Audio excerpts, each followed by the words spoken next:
Okay, if we ever wonder why the mechanic is taking so long, so I got new drums, are just barely not the same as the old drums.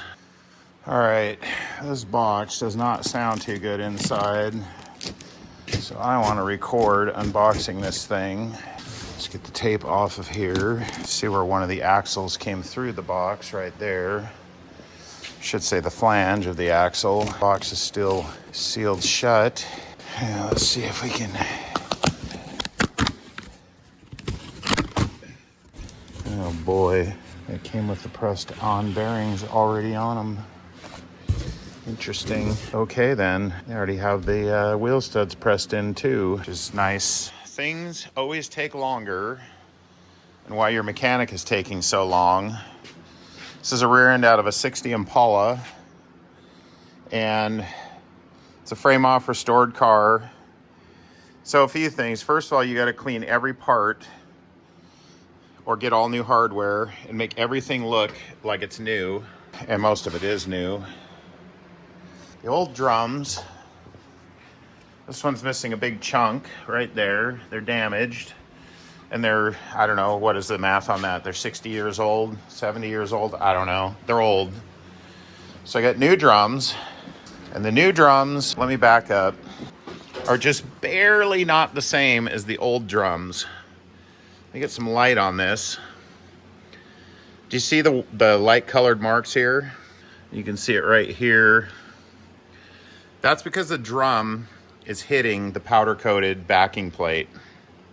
So I have to rig the brake lathe up.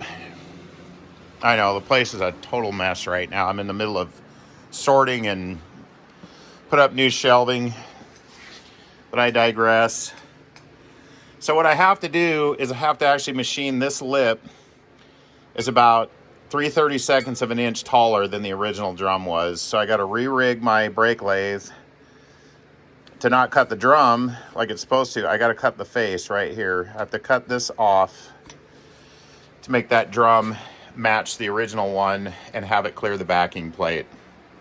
So that is just one of many reasons why your repair is taking 10 times longer than you think it should.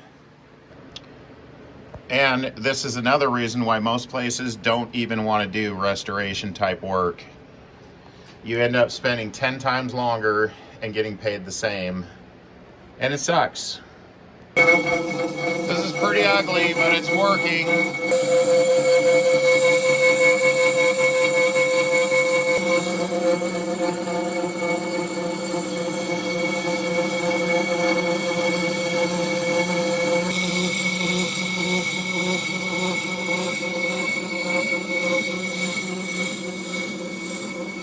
Probably fried the bit,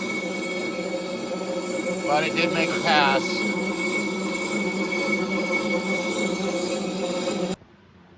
Okay, so we're building the brakes now, and albeit a small thing, this pin right here is too big to go through the hole on the brake shoe.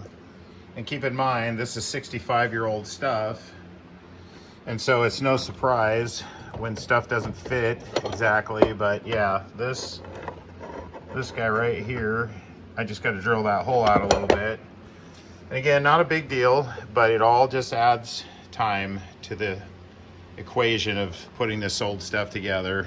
Everything's either been cleaned or replaced, and we are looking good. One side done on the brakes. Let's do the other side. It's been a busy week. Oh, dang it. Do you think they have AAA for your engine stand? We just had a blowout.